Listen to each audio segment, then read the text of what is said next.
The NBA has refused to approve a three-team deal that would have sent Hornets all-star guard Chris Paul to the Lakers.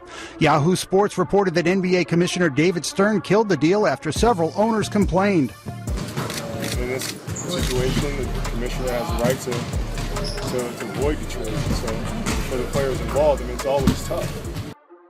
December 8th, 2011, the NBA voided a trade. The reason given? Basketball reasons.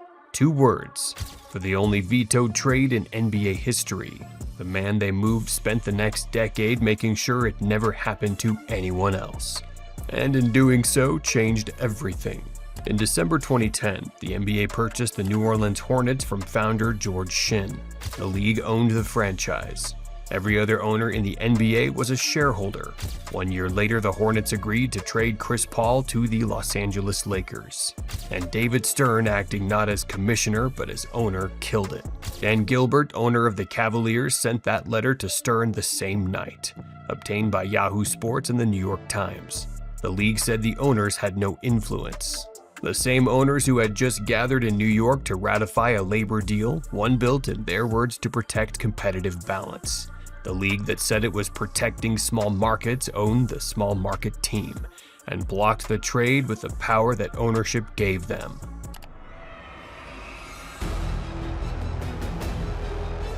Six days later, the NBA traded Chris Paul to the Los Angeles Clippers. Eric Gordon, Chris Kaman, Al-Farouq Aminu, a first-round pick. That's what New Orleans got instead. Same city, different building. And 4 months after that, the league sold the Hornets to Tom Benson. $338 million. $20 million more than it paid. Almost exactly what the league had spent keeping the team running. Call it break even. But the money was never the conflict. The control was. The league owned the team. The league blocked the trade. The league decided where its own asset could and could not go. Chris Paul arrived at that meeting with no plans to run. He left as president of the National Basketball Players Association, the first true superstar to hold the seat since Patrick Ewing.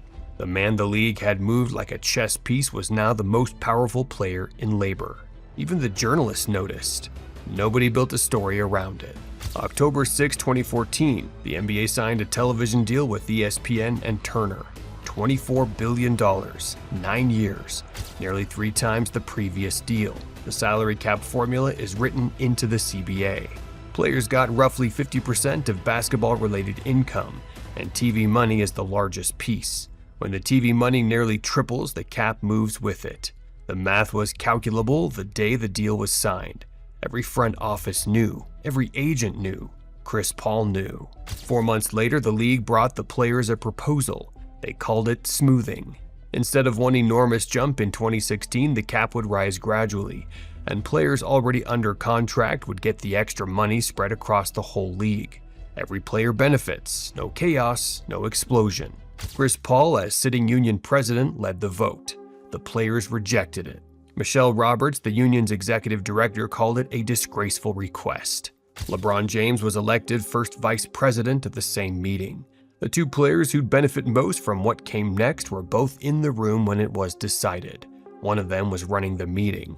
The 2015-16 salary cap, $70 million. The next year, $94.1 million, a $24 million jump in one offseason.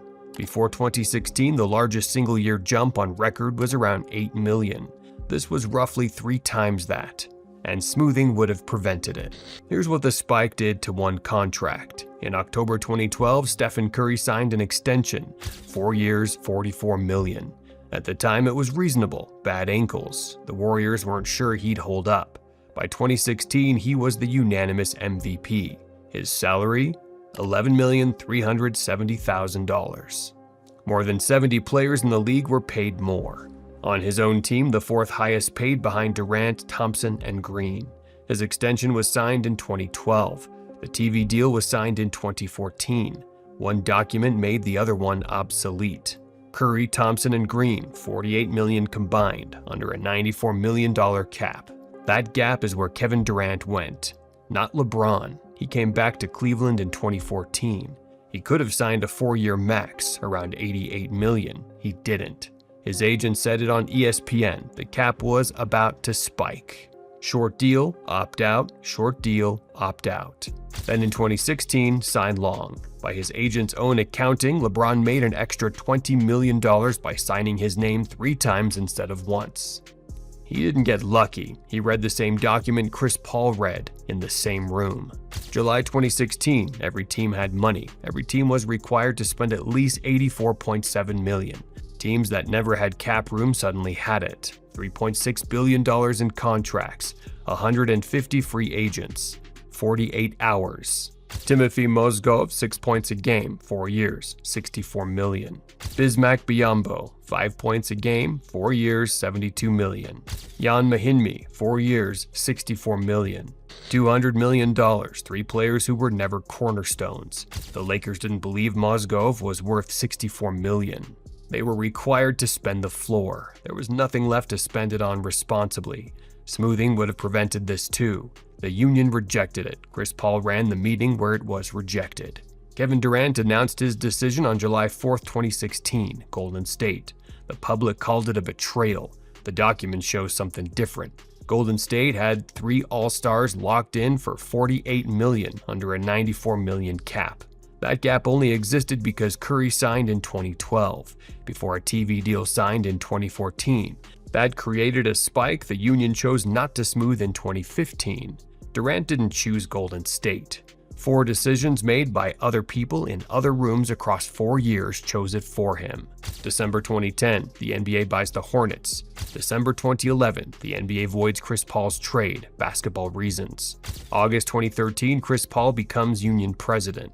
October 2014, the $24 billion TV deal.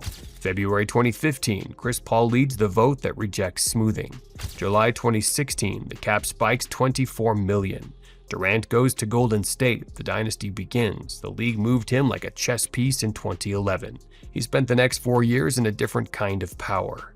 And the decision he made from that seat changed the sport more than any trade David Stern ever approved. The league said basketball reasons. The document shows the rest.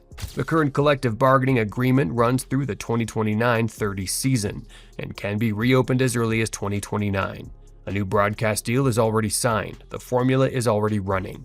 The agents reading that document right now, the players whose deals end in 2027, 2028, 2029, are making the same calculation LeBron's team made in 2014. The same calculation Chris Paul made in that room in February 2015. The summer that looks like free will is already being written.